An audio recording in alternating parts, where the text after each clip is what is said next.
Donc bonjour à tous et à toutes. Donc on va pouvoir commencer cette table ronde sur les actualités du féminisme. Donc moi je me présente, je m'appelle Chloé, donc je suis militante au NPA et membre de la commission féministe du NPA 31. Donc je suis accompagnée de Aurore Cochelin et Elsa Dorlin. Donc Elsa Dorlin qui est professeure de philosophie politique contemporaine à l'université Toulouse-Jean Jaurès et co-directrice de l'équipe de recherche Erafis. Tu es également autrice de plusieurs livres, Se défendre une philosophie de la violence par exemple, et plus récemment tu as coordonné l'ouvrage Feu abécédaire des féminismes présents, donc, qui regroupe des textes écrits par une soixantaine de femmes qui livrent leurs expériences, leurs réflexions et leurs pratiques féministes. Et donc toi Aurore, tu es militante au NPA, tu es maîtresse de conférences en sociologie à l'université Paris 1 Panthéon-Sorbonne et chercheuse au laboratoire 7 Copra. Et tu as sorti ton premier livre en 2019 qui s'intitule La Révolution féministe, où tu retraces l'histoire des mouvements féministes des 20e et 21e siècles, et où tu théorises aussi la quatrième vague du féminisme. Et en 2022, tu as sorti ton livre La norme gynécologique, ce que la médecine fait au corps des femmes. Donc je vais introduire brièvement et ensuite je laisserai la parole aux intervenantes. Donc pour entrer dans le vif du sujet, aujourd'hui, on identifie assez bien que le capitalisme se sert de l'oppression patriarcale des femmes pour organiser l'exploitation, la leur et plus généralement. On voit bien que la place des femmes dans le travail renvoie à une organisation genrée de la société, aussi bien du point de vue des secteurs que les femmes occupent majoritairement, donc qui sont ceux du care, l'éducation, la santé, l'aide à la personne, le commerce alimentaire, qui contribue donc à la reproduction de la force du travail, au fonctionnement tout simplement de la société, mais également du point de vue de nos salaires et de nos retraites qui sont plus faibles que celles des hommes, mais aussi vis-à-vis de la question du travail domestique qui est très majoritairement effectué par les femmes. Donc on qualifie parfois de travail invisible qui est non reconnu, dévalorisé, mais sans lequel la société, le capitalisme, ne peut pas tenir. Depuis le début de la mobilisation contre la réforme des retraites, cette question, donc, de la place des femmes dans le travail, elle a été assez présente. La question notamment que les femmes seraient les grandes perdantes de cette réforme, elle a été beaucoup mise en avant. Donc les chiffres de ces inégalités ont beaucoup tourné. Pour en citer quelques-uns, pour revenir dessus, donc les femmes ont en moyenne des salaires inférieurs de 22% aux hommes, 79% des salariés à temps partiel sont des femmes, et donc nous avons une retraite inférieure en moyenne de 40% à celle des hommes. Voilà.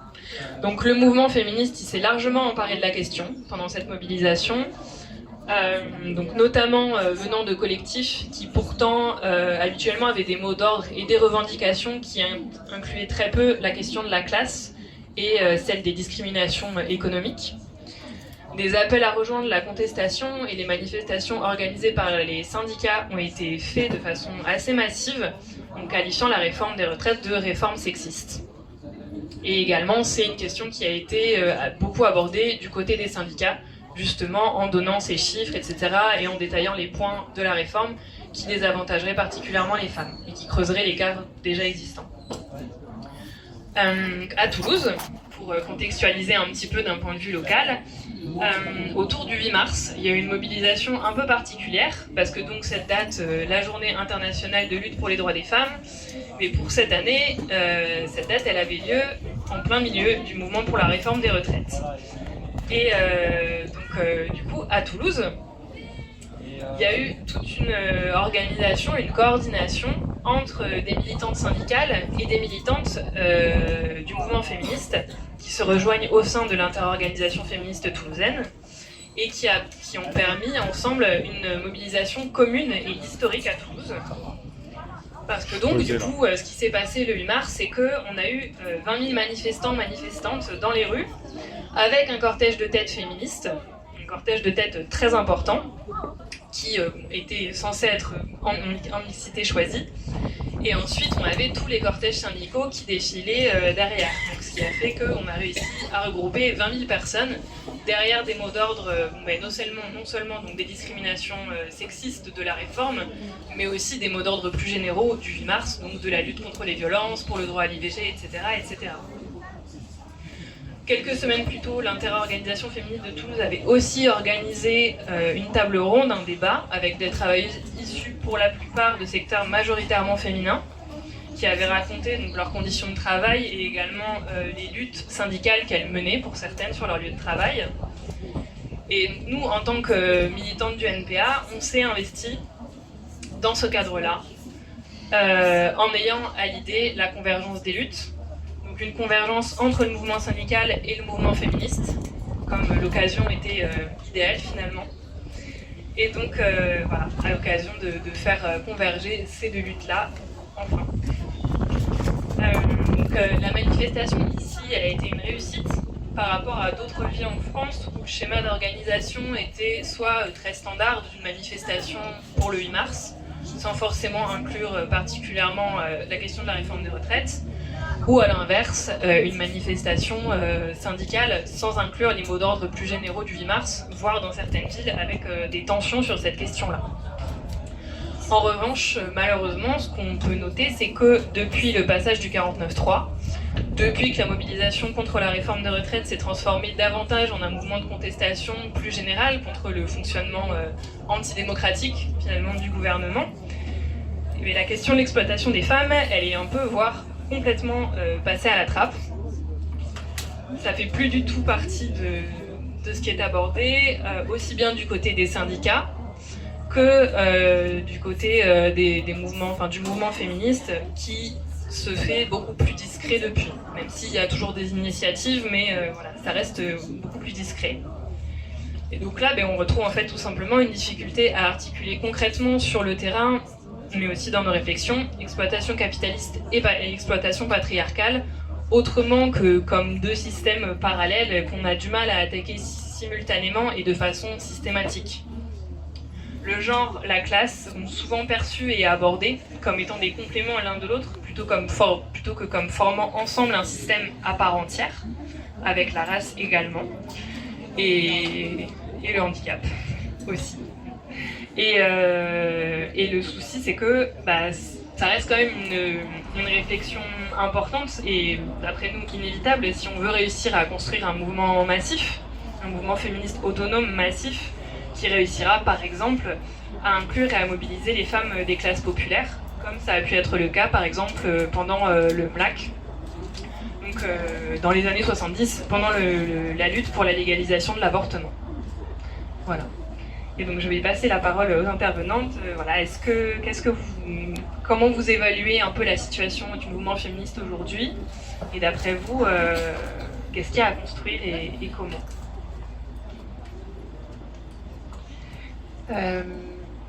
Déjà, merci beaucoup pour l'invitation. Je suis ravie de discuter avec Elsa aujourd'hui, d'autant plus que je tiens à dire qu'une des raisons pour lesquelles je me suis spécialisée dans le genre, c'est à la lecture de tes travaux. Donc voilà, je suis ravie d'avoir cette discussion. Et pour du coup enchaîner sur la question que tu posais, effectivement, ton introduction posait énormément de questions et m'a beaucoup inspirée. Mais bon, bref, pour revenir sur la question plus précise de où en est le mouvement féministe et qu'est-ce qui reste à construire. Déjà, je pense que la première chose peut-être à rappeler, c'est qu'au-delà du contexte français, on est dans un contexte international qui est extrêmement favorable du point de vue du féminisme. Ce que tu disais aussi pour nous présenter, qu'on peut dire en quelque sorte qu'on est dans une nouvelle vague internationale du féminisme, que moi j'appelle une 4e vague par rapport aux 3 précédentes qui l'ont précédée du coup, mais à la limite on s'en moque de cette question de est-ce que c'est la 4e, est-ce que c'est la métaphore de la vague qui est la plus appropriée. En tout cas, ce qu'on constate, c'est qu'il y a des mobilisations féministes internationales extrêmement fortes depuis les années 2010 et que par ailleurs, c'est des mobilisations qui sont victorieuses.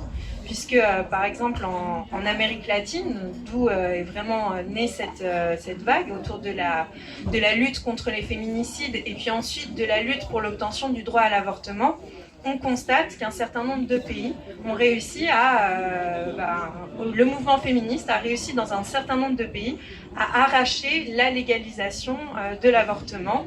C'est le cas en Argentine, en Colombie, au Mexique. En fait, toutes ces victoires, elles sont réelles, elles sont palpables, et je pense que c'est important de le rappeler. On ne souligne pas assez, à mon avis, et pas suffisamment les victoires quand il y en a. Et là, de fait, ces victoires féministes, elles existent, et c'est des points d'appui pour l'ensemble du mouvement féministe, y compris en France. Donc il y a eu ces mobilisations-là en Amérique latine qui ensuite se sont développées autour du hashtag MeToo, notamment, et en France, la réception de MeToo avec le hashtag Balance ton porc, et qui là continue encore en fait à creuser en profondeur la société. On le voit puisque très régulièrement il y a des déclinaisons du MeToo dans des nouvelles sphères. Moi je travaille sur la gynécologie et par exemple on peut analyser la question des violences gynécologiques et obstétricales, le fait que cette question elle est émergée maintenant comme une sorte de rebond de MeToo mais dans un contexte différent, en l'occurrence le contexte médical. Mais bon bref, il y a ce mouvement de fond. Et puis il y a depuis quelques années, là vraiment plus spécifiquement sur la France, et tu l'as évoqué Chloé, la question de la construction de la grève féministe pour le 8 mars. Alors qu'est-ce qu'on entend par cette grève féministe? C'est important là aussi de le souligner, c'est que c'est pas n'importe quelle grève non plus. L'idée, c'est à la fois de faire cette grève féministe à l'échelle internationale, donc dans tous les pays, mais aussi de faire une grève qui soit une forme de grève totale. En fait, on ne va pas seulement faire la grève du travail salarié, même si bien sûr c'est au centre de l'idée de cette grève-là, mais on va faire aussi la grève du travail reproductif, la grève du travail qui a lieu dans le cadre notamment domestique, familial, et la grève aussi de toutes les assignations de genre qui nous sont forcées au quotidien, où en fait c'est un jour où, pour une fois, on remet tout en question du point de vue le plus matériel de ce qui fait notre oppression au quotidien, mais aussi du point de vue le plus symbolique, où en fait on va pas être sympa aujourd'hui, on va pas sourire, on va s'organiser, on va être fier, vénère, révolutionnaire, quoi. Donc ça c'est un élément à mon avis qui est assez important. Donc tout ce contexte-là, en fait, il a des effets sur la situation en France. Et on l'a senti au moment de la mobilisation contre la contre-réforme des retraites. Je parle un peu au passé parce que j'ai l'impression que c'est une mobilisation qui est en tout cas en train un peu de s'essouffler. Mais bon, bref, on l'a senti dans ces derniers mois que la question féministe, en fait, elle était centrale.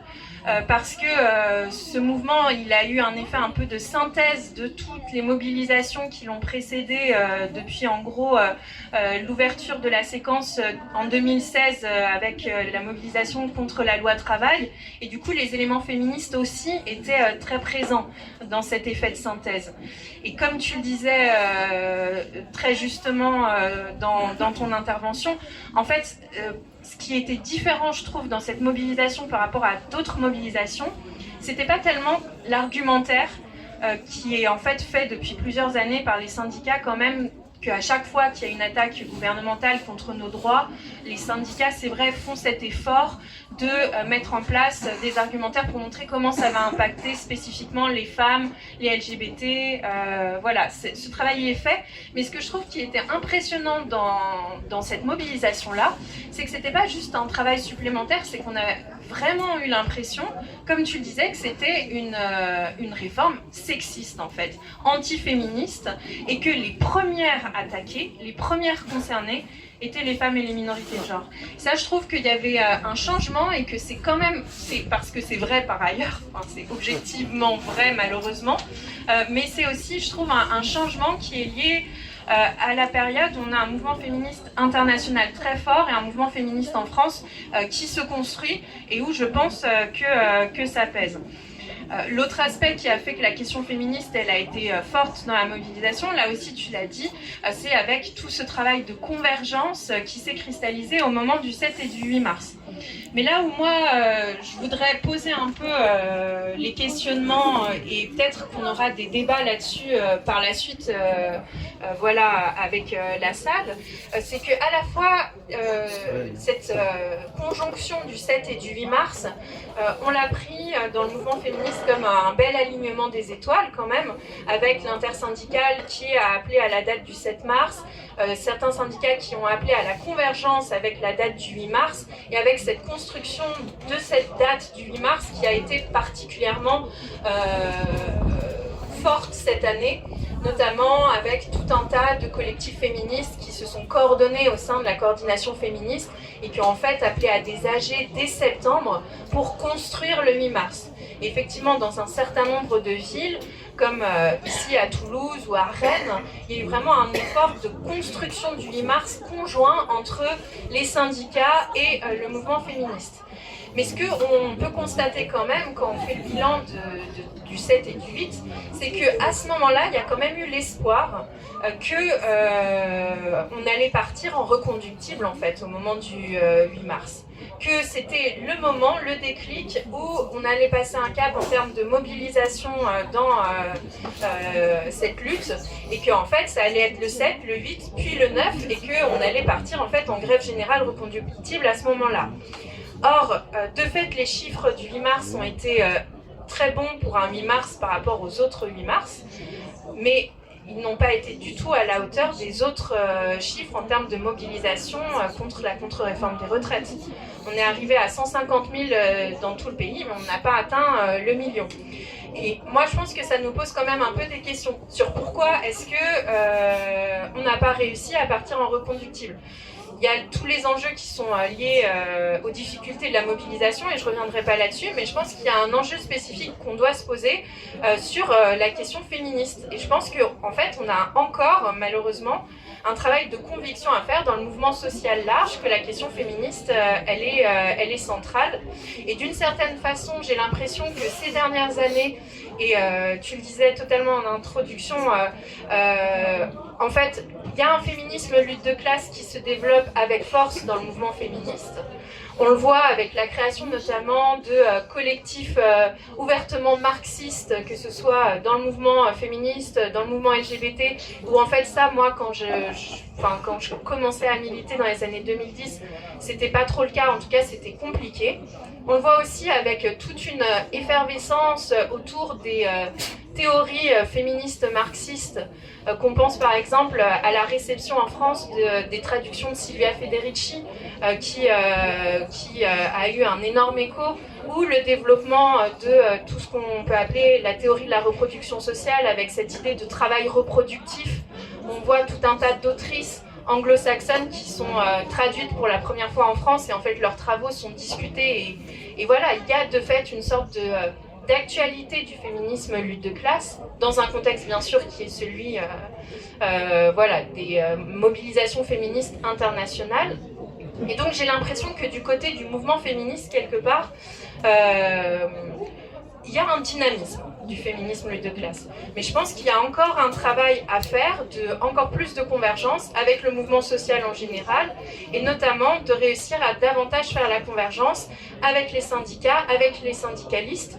Les féministes syndicalistes le font énormément, mais je pense que ce travail, il est encore un peu à faire devant nous. Et c'est d'ailleurs, à mon avis, un travail, une des tâches à laquelle doit s'astreindre le NPA. C'est aussi le rôle du NPA, à mon sens, de construire ça.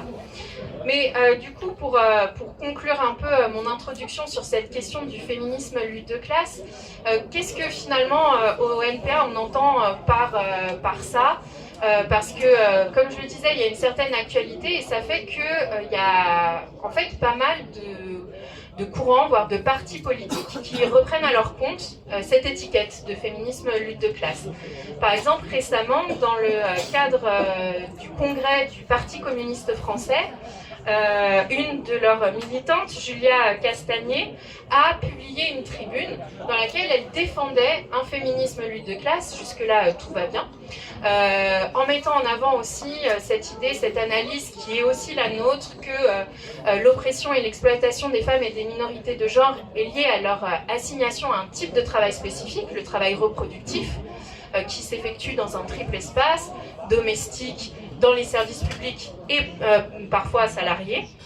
Mais elle, Julia Castagnet, en défendant finalement une certaine vision de ce féminisme lutte de classe qui là était plus du tout sur les mêmes bases que le nôtre. C'est-à-dire en défendant un féminisme universaliste qu'elle opposait explicitement et de façon revendiquée à l'intersectionnalité, Intersectionnalité qu'elle qualifiait, alors pas directement, mais c'était sous-entendu dans la tribune, comme un courant individualiste et profondément libéral. Je la cite. Donc là-dessus, évidemment, on n'est plus d'accord. Parce qu'il y a plein de débats autour de l'intersectionnalité, il y a la question de quelle intersectionnalité on parle, et je pense que Elsa répondra bien à cette question-là. Mais en tout cas, je pense que nous, au NPA, on estime que l'intersectionnalité et le marxisme, c'est pas du tout à opposer. L'intersectionnalité et le matérialisme en général, c'est pas du tout à opposer. Il y a certaines lectures de l'intersectionnalité, on ne sera pas d'accord. Moi, par exemple, dans mon livre « La révolution féministe », j'ai pu discuter certaines interprétations de l'intersectionnalité, notamment quand, en fait, on fait une lecture de l'intersectionnalité comme une lecture des dominations uniquement à l'échelle individuelle ou interindividuelle, et où du coup, on réfléchit plus à derrière l'enjeu de quelles sont les structures finalement qui produisent ces individus qui eux-mêmes en dominent d'autres. Et donc là, forcément, on va avoir une discussion avec cette interprétation spécifique de l'intersectionnalité, mais sinon, une intersectionnalité qui dit qu'on ne peut pas penser la lutte contre le capitalisme sans penser la lutte contre le patriarcat, le racisme, toutes les oppressions. On est évidemment d'accord avec ça. Et qu'en permanence, on doit du coup essayer de penser à une échelle théorique comment le capitalisme est aussi un patriarcat, aussi un système raciste et un système unitaire qui unit toutes ces choses-là.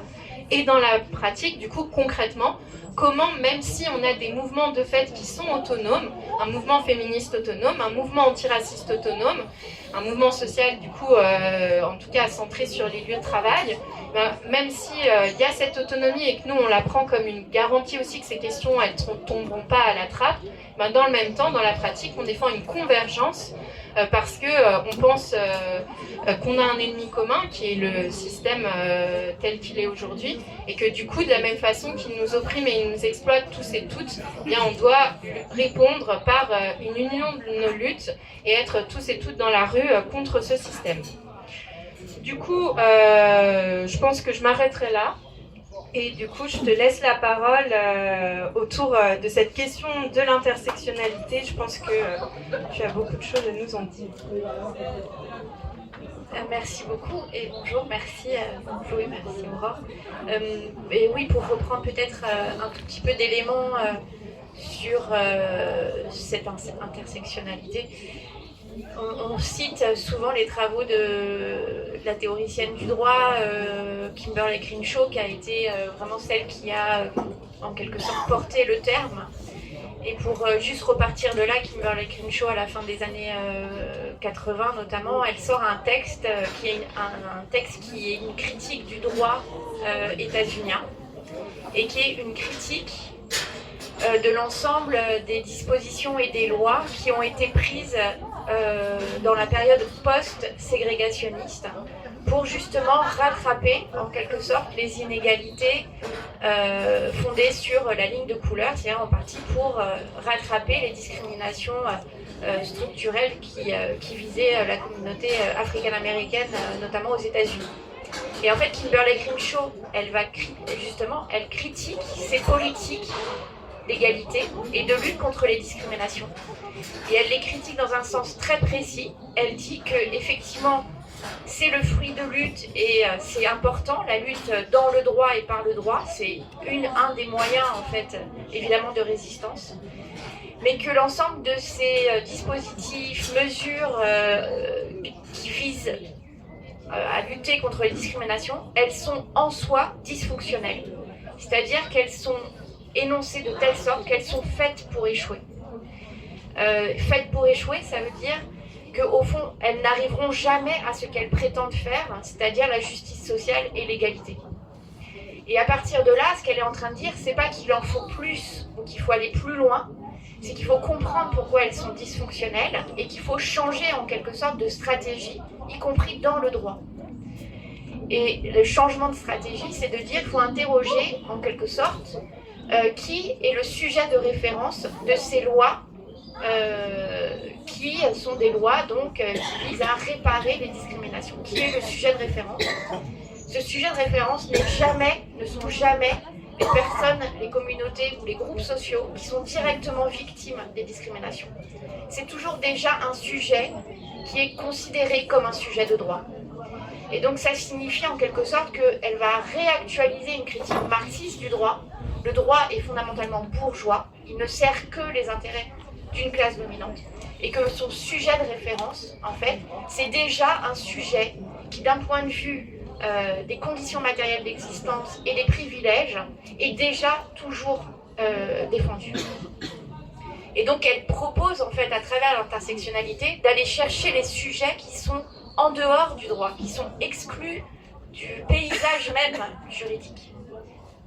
Et ces sujets-là, elle va se positionner et elle va justement aller se caler, penser depuis leurs conditions matérielles d'existence. Et en l'occurrence, il s'agit pour Crimshaw, de façon première dans la situation des États-Unis, des femmes africaines-américaines et des classes d'ouvrières précaires, de travailleuses sans droit, inemployables, racisées. Et c'est depuis ce sujet concret, dans ces conditions matérielles, qu'en fait il faudrait repenser la lutte pour de meilleures lois ou la lutte par le droit. Et donc c'est très intéressant parce que, en gros, ce qu'elle dit, c'est si on doit prendre cette stratégie du pas à pas, non pas du renversement du système, mais d'aller s'engouffrer dans ses failles et d'insister sur des acquis qui sont de toute façon vitaux et dont on a besoin, il faut toujours énoncer nos revendications depuis les positions matérielles d'existence les plus marginalisées et les plus exposées à la brutalité sociale, et alors même que ces positions matérielles d'existence, elles sont totalement invisibilisées. Et elles sont invisibilisées pour plusieurs raisons. D'abord parce qu'elles sont en dehors des radars, parce qu'on n'a pas intérêt à ce qu'elles soient visibles, à ce qu'elles appartiennent à la réalité sociale, mais aussi pour une autre raison qui est en quelque sorte plus phénoménologique, plus individuelle, c'est que, effectivement, que signifie en quelque sorte comprendre une expérience vécue qui n'est pas celle que l'on fait immédiatement. Que signifie comprendre la situation dans laquelle un autre se situe et depuis laquelle il lutte. Alors même que nous sommes sur des positions et un endroit, en fait, des relations de production et des rapports de pouvoir qui sont tout à fait différents et parfois antagoniques et contradictoires.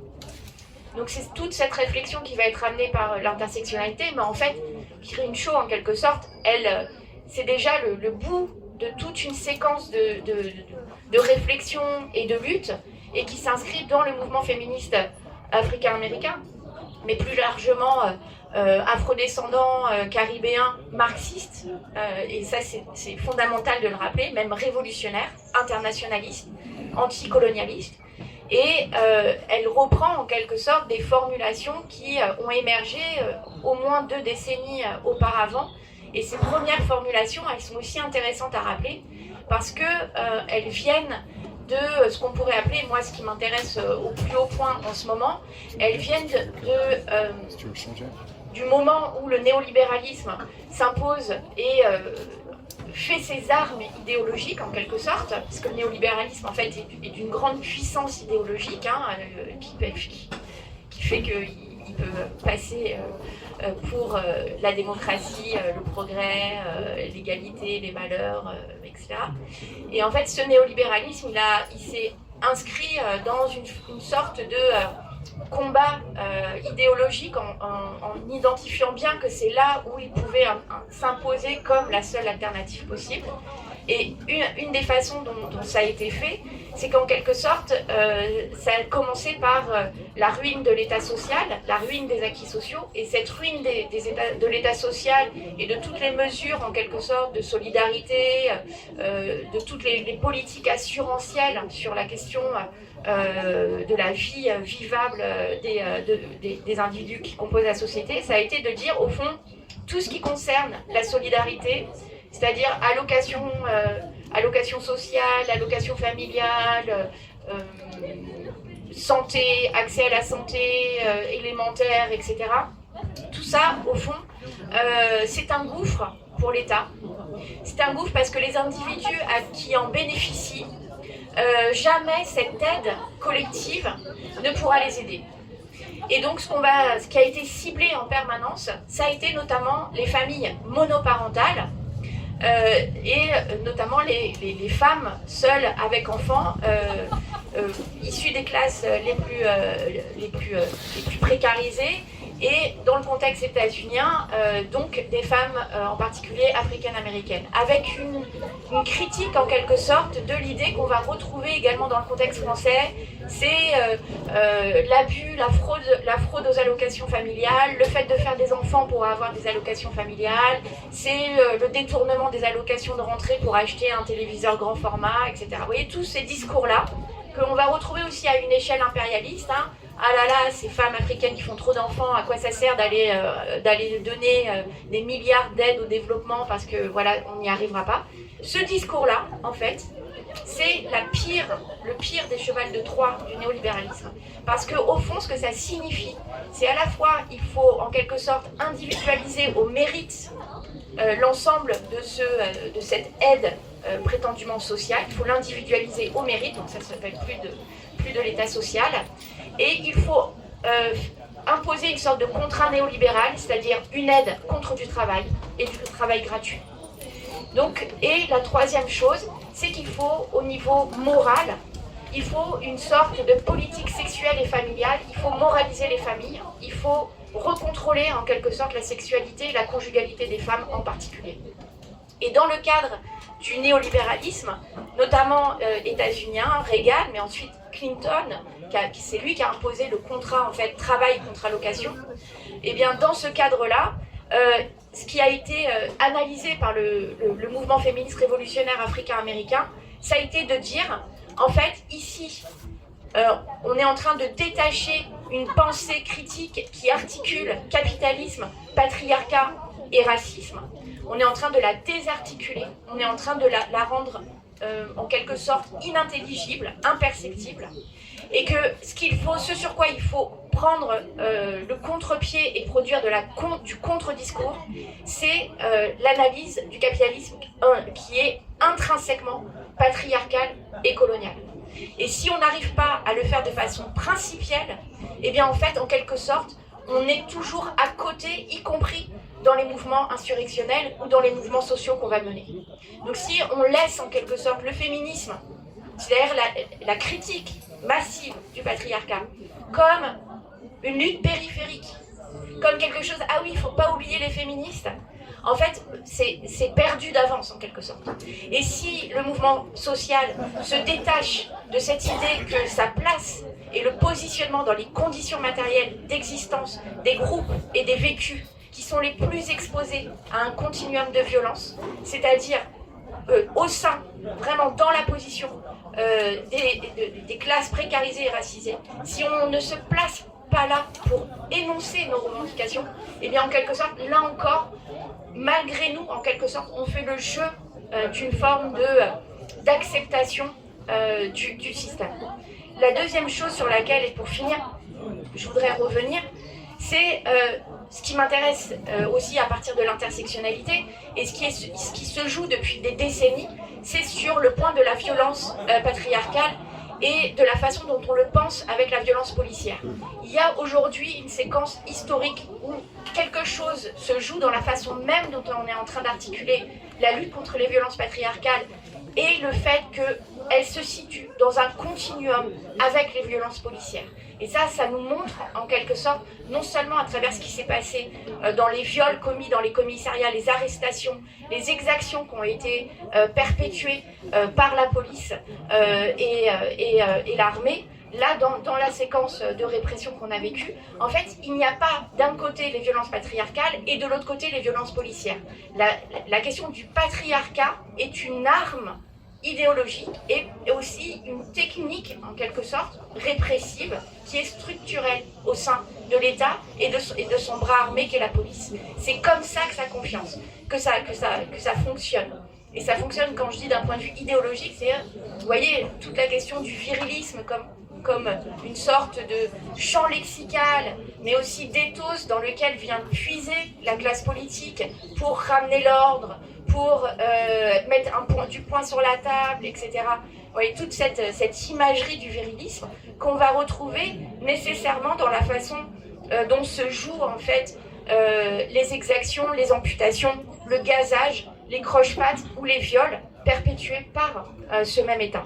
Et dans ce cadre-là, en fait, il y a quelque chose à penser au sein du féminisme et des luttes qui sont en train de se mener sur là encore, quand on parle du patriarcat comme systémique en quelque sorte, il y a une place, notre place est sur la lutte et la résistance aux violences policières, et on doit penser en quelque sorte de façon première l'articulation de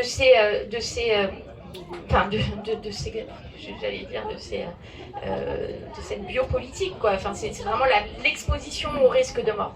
Dernière chose aussi, je vois que sur le mouvement féministe, il s'est passé aussi quelque chose auquel je ne peux que, sur lequel je ne peux que conclure aujourd'hui. On a à la fois une sorte de, c'est tellement évident que ça saute aux yeux. À Mayotte, il y a des politiques de stérilisation forcée des femmes. Qu'avons-nous à dire? Où sommes-nous avec elles? Que faisons-nous? Ça s'appelle vraiment une gestion sociale et raciale de la reproduction.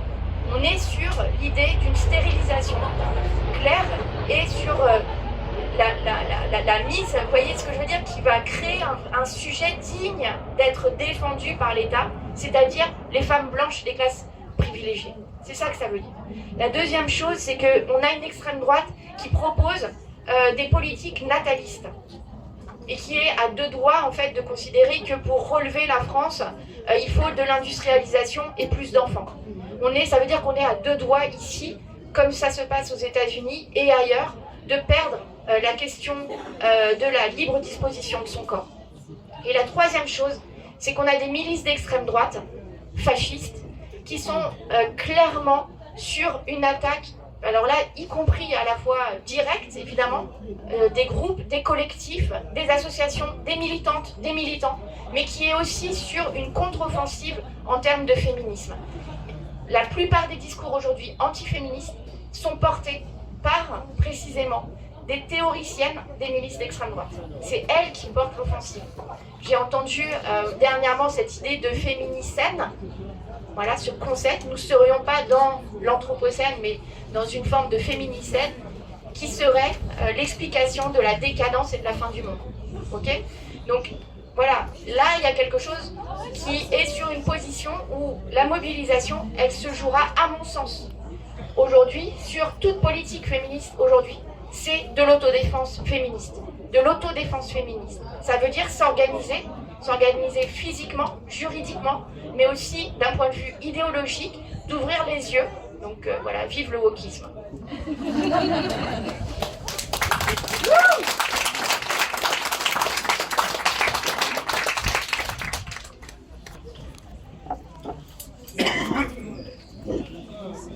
Alors, merci Aurore, merci Elsa. Maintenant, on va laisser la parole à la salle, au public, à vous, à l'attente. Donc voilà, si vous voulez prendre la parole, vous pouvez venir ici pour parler dans le micro. On n'a pas de micro portatif, ou sinon vous pouvez juste vous lever si vous pensez parler assez fort. Voilà, je vais prendre les inscriptions.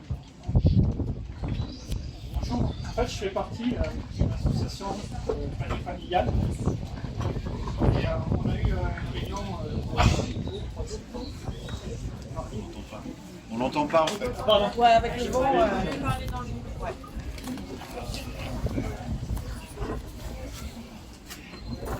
Bonjour, donc je fais partie d'une association dans le temps de planning familial. Et il y a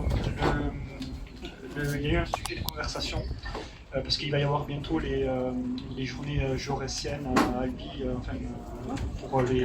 par rapport au discours de Jean Jaurès, le 120e anniversaire du discours de Jean Jaurès à l'AG. Et donc du coup, on a eu une discussion parce qu'on a eu aussi cet aspect-là du discours du féminisme sur la différence entre l'universalisme et l'intersectionnalité. Et donc, on n'est pas trop, enfin, peut-être pas assez documenté, moi je ne suis pas assez documenté. J'aurais bien aimé avoir plus de détails. Par exemple, on se posait la question, mais qu'est-ce qui fait que l'un exclut l'autre? Est-ce qu'on ne peut pas avoir les deux? Est-ce qu'il y a quelque chose qu'on n'a pas... Voilà, il y a des composants peut-être sournois dans cette idéologie qu'on n'arrive pas à voir. Si vous pouvez nous donner plus de détails, merci.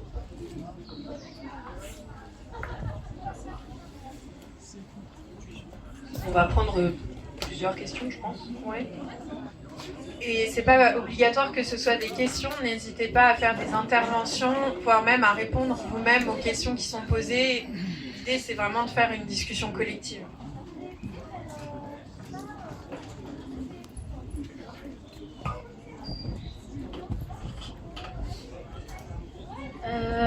Moi, j'ai 2 remarques / questions. La première, c'est que je trouve ça toujours dommage quand on fait quelque chose qui touche à une oppression de mettre autre chose en même temps, parce que souvent les gens qui sont pas concernés, ils vont à l'autre truc. Et on se retrouve qu'avec 3/4 de meufs qui viennent parler de féminisme et les mecs qui s'en foutent, quoi. C'est très bien les hommes qui sont venus là, merci beaucoup, mais c'est dommage qu'on soit obligé de vous remercier pour ça. D'autant plus que Elsa, t'as fait le lien avec la répression policière, et donc en fait c'est des sujets qui se complètent, et je trouve ça d'autant plus dommage de faire 2 choses en même temps.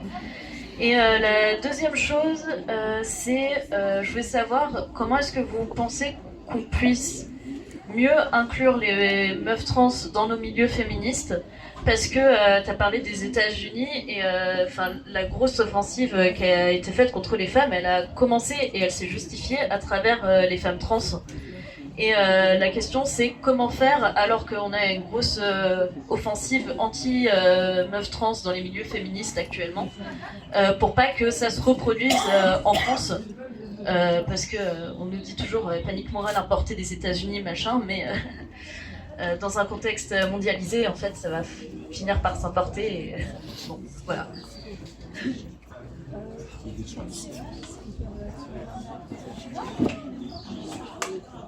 Alors, je vois personne.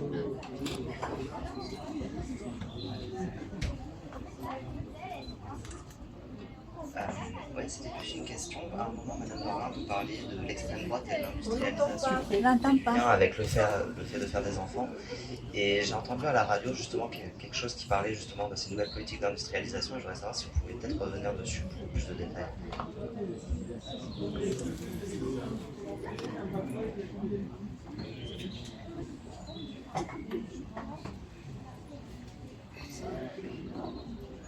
Allez-y, je vois personne, mais n'hésitez pas. J'avais juste une question, du coup, merci Elsa, c'est toujours un plaisir de te lire, de t'écouter, ça fait vraiment du bien. Moi je voulais revenir sur la question des violences. À quel moment une violence devient légitime ou non? Je sais que tu as beaucoup débattu là-dessus, et là en ce moment on vit une période très difficile en termes de répression, en termes de jugement pour exemple, etc. etc. Du coup, à quel moment l'autodéfense est légitime et à quel moment on peut parler de violence légitime?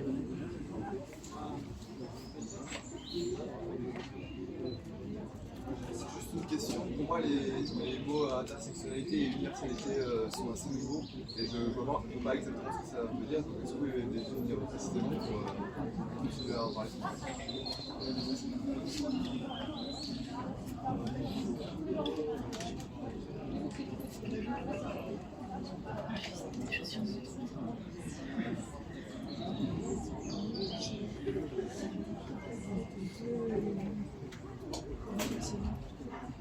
S'il n'y a pas d'autres, si personne d'autre veut réagir là maintenant, peut-être que je vous laisse la parole.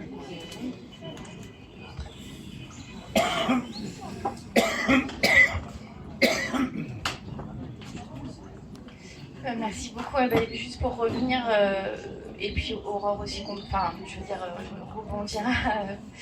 Henri, sur... parce qu'il y a 2 questions sur, en gros, universalisme et intersectionnalité, ou universalité et intersectionnalité. Bon, il faudrait reprendre toute une histoire politique des idées et de l'histoire du républicanisme, ou de la question de la mobilisation de la République en France et de sa récupération. Enfin voilà, il y a toute une question. C'est-à-dire en quelque sorte, moi juste un élément que je peux reprendre pour mettre une pierre en quelque sorte, l'universalisme a toujours été une notion conflictuelle en fait. Il y a toujours eu non seulement des débats, mais il y a toujours eu une lutte des classes pour donner le sens final à ce qu'est l'universalisme. Et finalement, ça se joue vraiment, dans l'arène révolutionnaire, etc. Et en quelque sorte, un certain universalisme échoue en 1791, ou en 1793, puis ensuite en 94, etc., échoue au sens propre du terme. Je recite à chaque fois ce grand révolutionnaire qui s'appelle Zalkin Hurwitz, révolutionnaire juif, au moment de la Révolution française, où la question est-ce qu'on inclut les juifs dans les droits de l'homme ou pas était en débat, finalement, voilà, et qui a dit pour être citoyen français, reconnu aujourd'hui comme citoyen, il faut être propriétaire d'un prépuce blanc. Ok ? Voilà, tout est dit. Je redis, pour être reconnu comme citoyen français aujourd'hui, il faut être propriétaire d'un prépuce blanc. D'accord ? Ça veut dire c'est à la fois une critique sur la question, évidemment, du système esclavagiste, c'est une critique du patriarcat moderne, c'est une critique du capitalisme, propriétaire, prépuce blanc. Et dans ce cadre-là, voilà, ça a perdu, ça veut dire que c'est quoi l'universel, quoi ? C'est qui est lui ? On sait très bien que dans une tradition bourgeoise, la victoire, ça a été de dire le sujet de droit, c'est le sujet bourgeois, c'est le bourgeois. Et le reste, sa bataille pour rentrer dans cette catégorie. Donc ce que j'essayais de dire tout à l'heure avec l'intersectionnalité, juste très rapidement, c'est que, en fait, pour être le plus universel possible, vous voyez ce que je veux dire ? Pour être le plus universel, il ne faut pas dire, ok, je prends toutes les différences de tout le monde et je regarde le point commun, parce que le point commun, ça sera toujours un vol.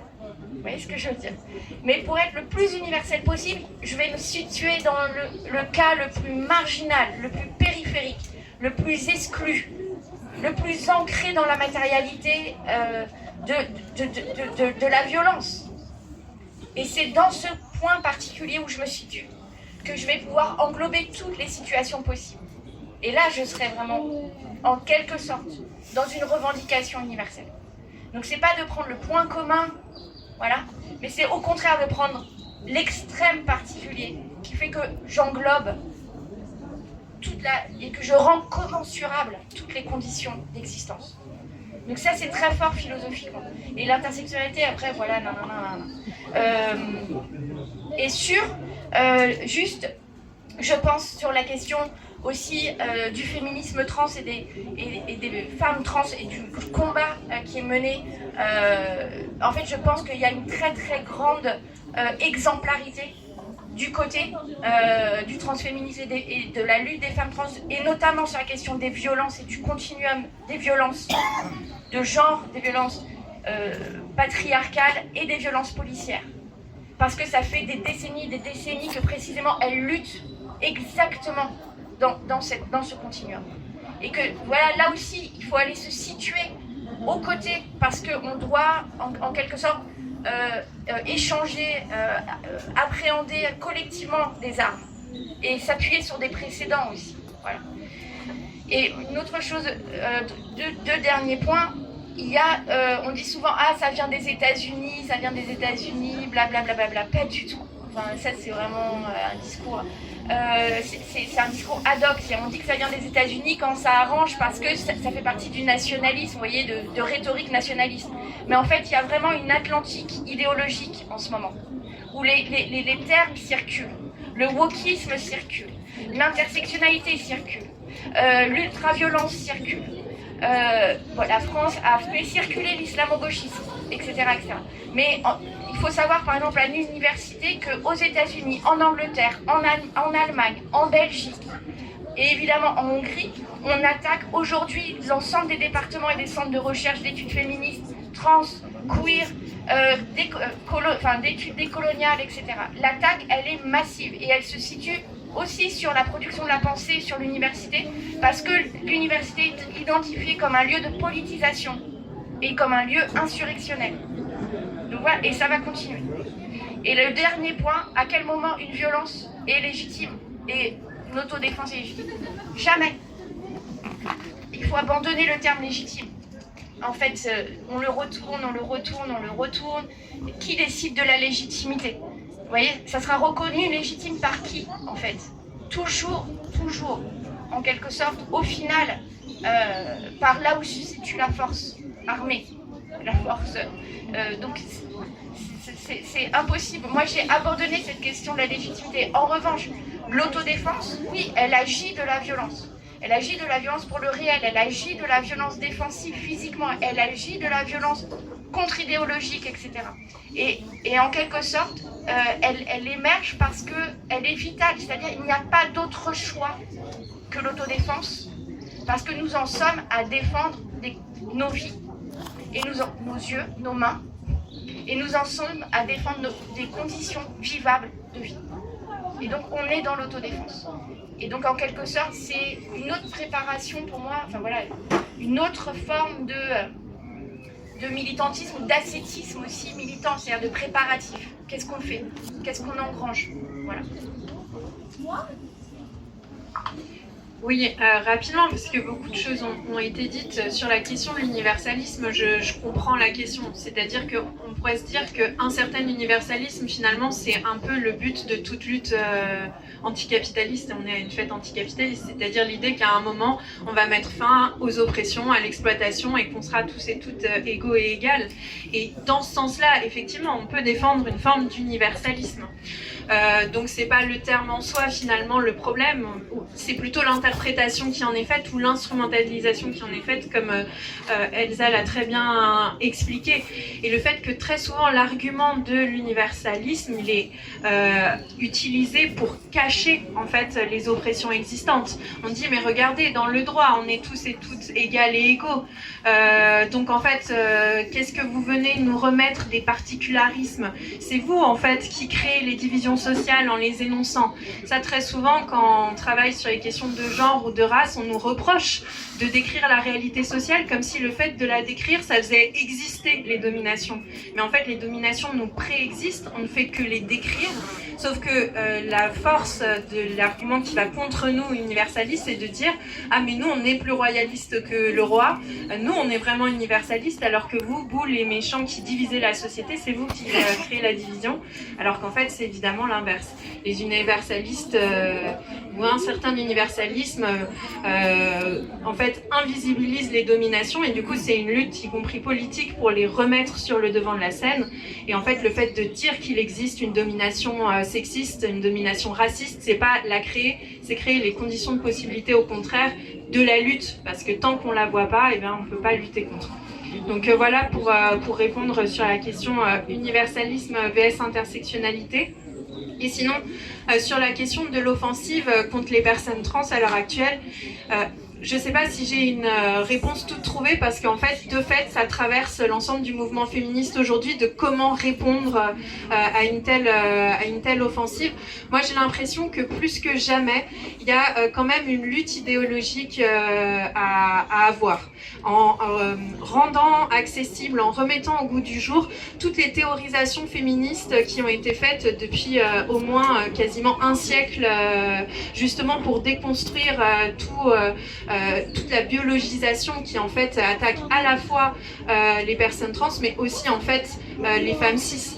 Et remettre en avant toutes ces élaborations, parce que y compris en fait l'extrême droite déforme, reprend des éléments par exemple de Simone de Beauvoir, mais en totalement déformant sa pensée. Pareil pour Delphi. Enfin, je pense qu'il y a un enjeu à remettre sur le devant de la scène ce qu'ont vraiment voulu dire ces théories, en les rendant accessibles le plus largement possible, et justement en les confinant pas même si il y a un enjeu de lutte dans le cadre de l'université, mais en allant vraiment au-delà justement du cadre universitaire, en rendant tout ça accessible. Pour moi, en tout cas, en tant que militante féministe qui suis par ailleurs universitaire, il y a cet enjeu-là très fort de réponse théorique.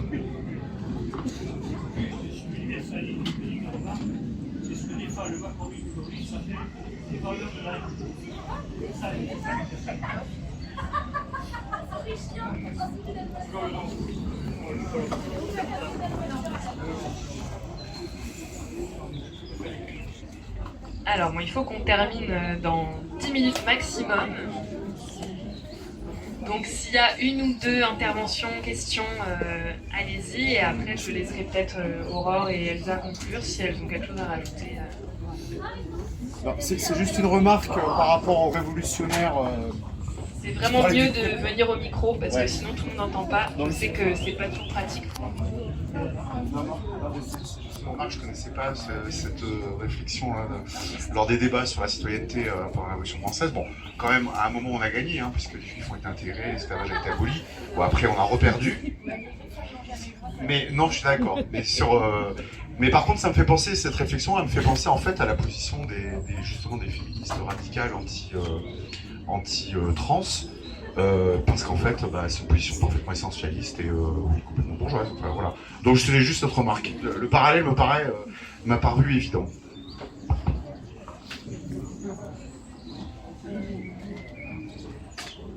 Bon, c'est une question un peu chiante peut-être. On regarde de l'appropriation idéaliste de l'intersectionnalité. On regarde l'appropriation idéaliste de l'intersectionnalité. Quelle stratégie faut-il adopter? Est-ce qu'on doit affirmer une approche matérialiste de l'intersectionnalité ou abandonner le signifiant et adopter une lecture matérialiste totale, comme vous l'avez rappelé, en articulant patriarcat, capitalisme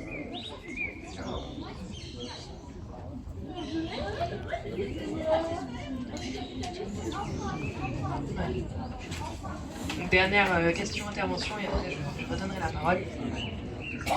C'est juste une petite remarque. En fait, on parle beaucoup d'intersectionnalité et ce qu'on oublie toujours à l'intersectionnalité et qui pourtant fait partie, c'est le handicap, qu'on oublie souvent de citer. Je ne veux pas dire qu'on oublie au quotidien, mais on oublie souvent de le citer.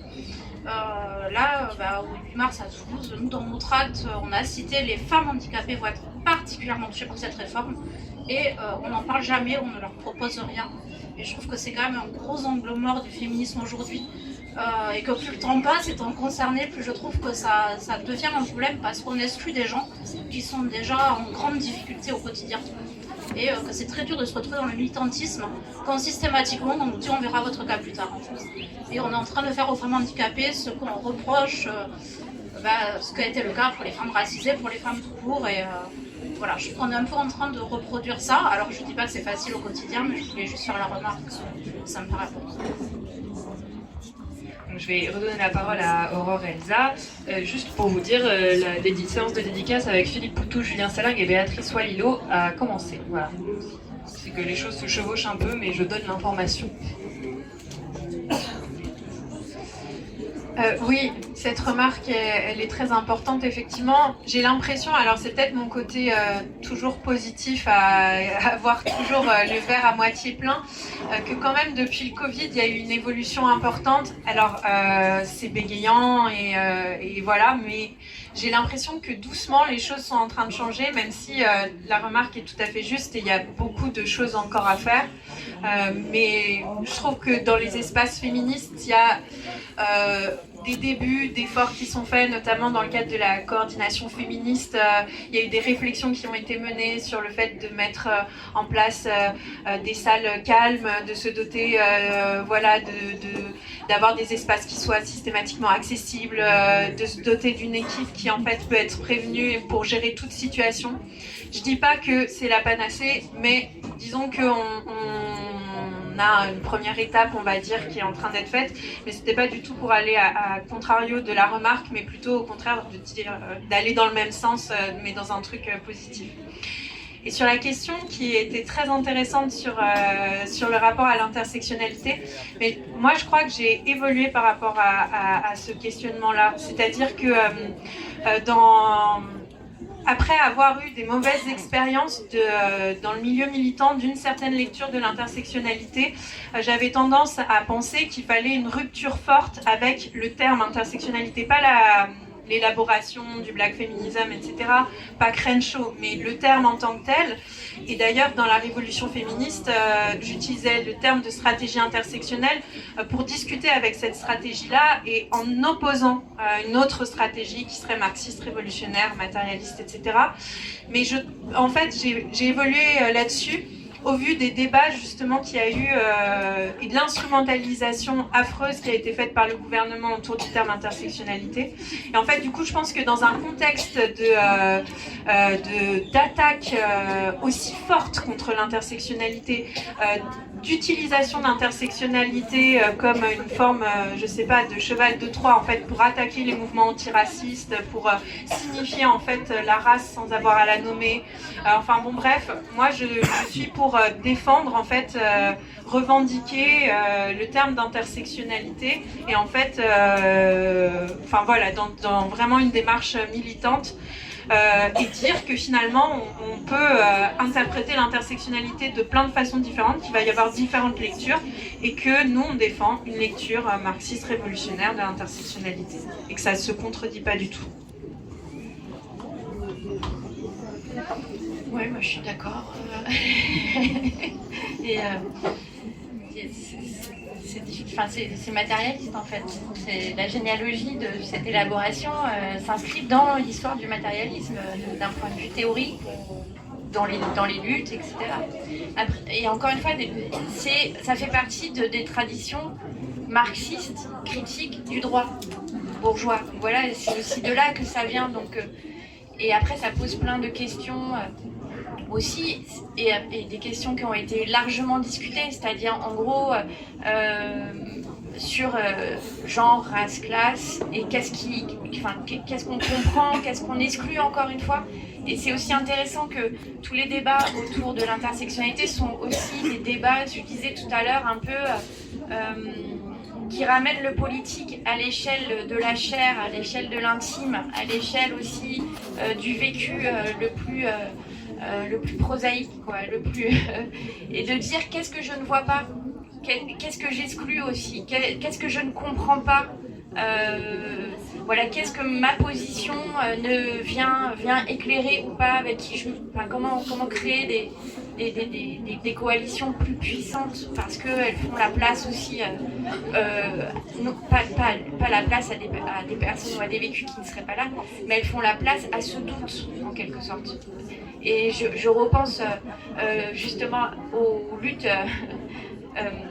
vraiment qui sont très importantes sur la déconjugalisation, sur l'obligation de travail, sur l'interdiction du droit de grève par exemple, sur les personnes en situation de handicap, sur les conditions lamentables d'exploitation en fait qui sont complètement invisibilisées, y compris sur la façon dont on politise voilà, l'attaque et la précarisation des travailleuses et des travailleurs, quoi. Voilà. Donc, merci beaucoup.